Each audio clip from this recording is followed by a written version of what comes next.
Welcome to NXT-Gen Mediverse, a multiverse of high-yield PYQs, PYTs for the upcoming NEET PG and ANS exams.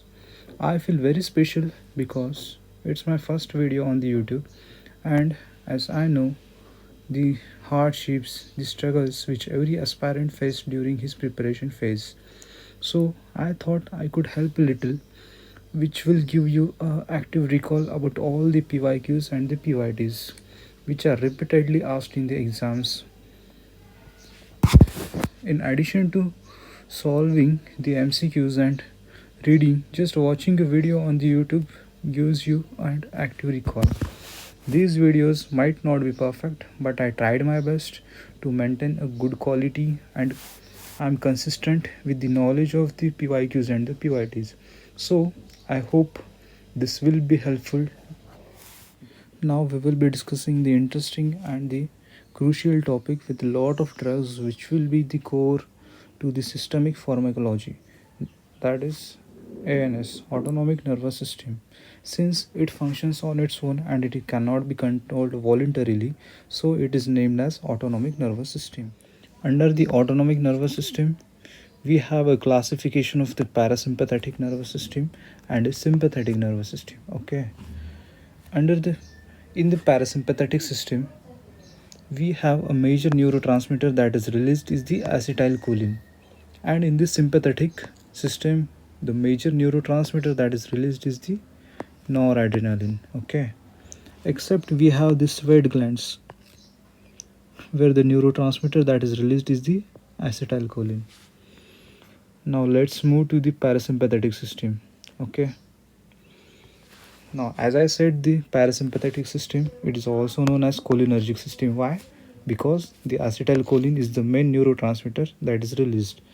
First, to tell you about the location of it, it is craniosacral in origin, with with the involvement of the cranial nerve, third, seventh, ninth, and the 10th. Since the parasympathetic system is also known as the cholinergic system, we have the cholinergic receptors. The cholinergic receptors, we have like the nicotinic receptors, and the second one is the muscarinic receptors. With the nicotinic receptors, we have the NN and the NM.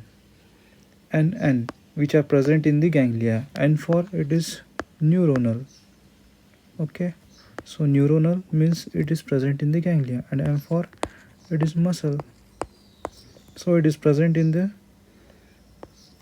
neuromuscular junction.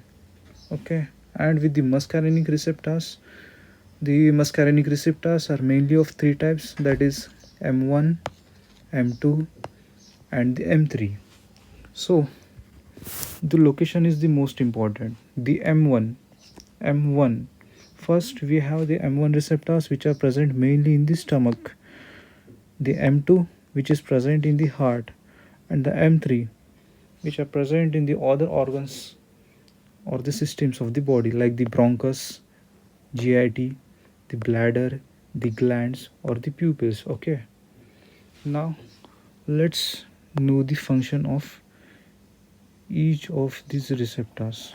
Now the M1 receptors, these are present on the stomach. So in the stomach it produces the SCL, means it increases the production of the SCL. Okay, in the heart it has a very special function, so just remember the function of the heart, function of the M2 on the heart, which is it decreases the heart rate, and it also reduces the conduction speed.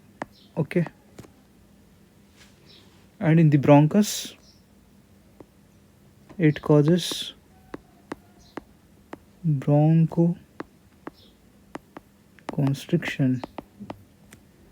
In the GIT it increases the peristalsis. In the bladder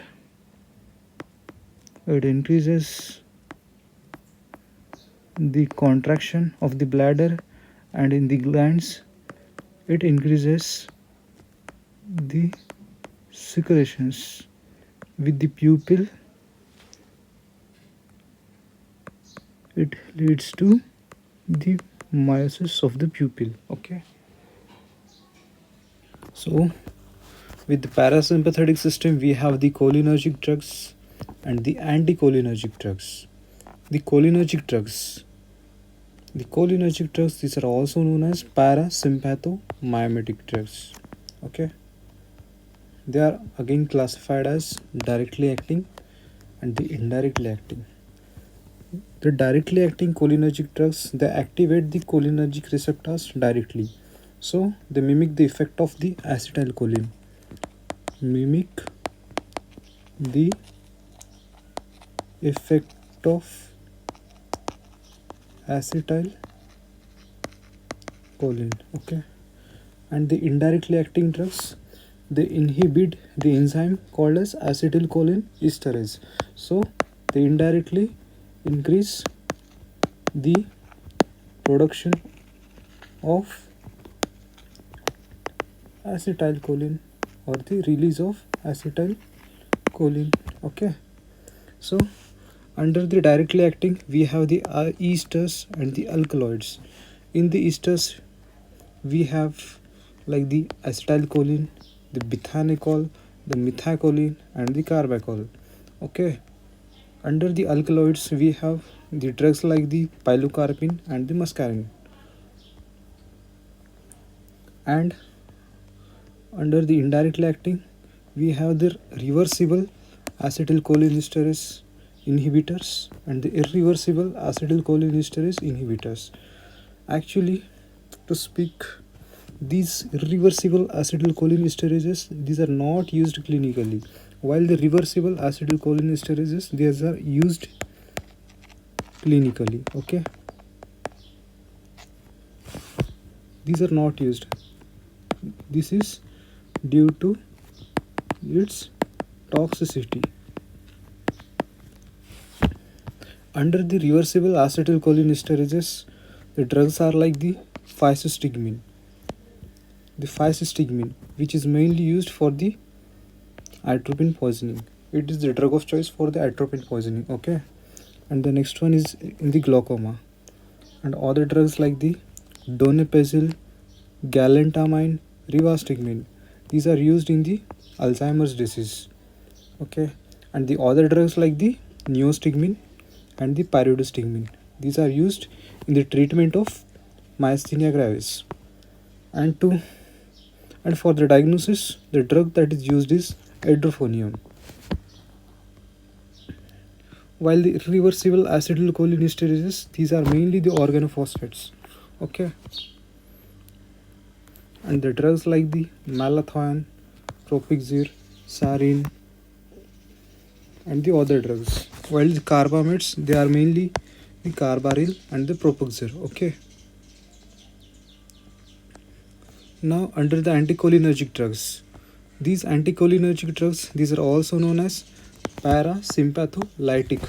Okay, their action is similar, opposite to that of the parasympathetic system. Okay, now according to the muscarinic receptors, their action is like on the M1 receptors. Since they are present in the stomach, the drugs are the pyrazipine and the talinzipine. Their action is actually in the cholinergic system, the M1 receptors on the stomach, their action was to increase the SCL, but these are antagonists, so it reduces the production of SCL. So these are mainly used in the disease like the peptic ulcer. Okay, now the next is the M2, which are present mainly on the heart. The drug used here, the drug is here atropine, which is mainly used in the bradycardia and also in the AV block. Okay, and for the M3, these are mainly present in the various organs like the bronchus. For the bronchus, we have the drugs like the ipratropium, tiotropium, these used in the bronchial asthma and also the COPD. And for the bladder, we have mnemonic like the soft bladder, BLADDAR. Okay, soft bladder means the drugs are sulfenacin, oxybutynin, flavoxate and tolterodine. Okay, and also the darifenacin. So these are used in overactive bladder. And for the eye, its function is, these drugs are mainly mydriatics. Okay, so the drugs here are the atropine, homatropine, cyclopentolate, and the tropicamide. So these are mainly used also in the iridocyclitis and also in the fundoscopy. Okay, and also in the refractory testing. Okay.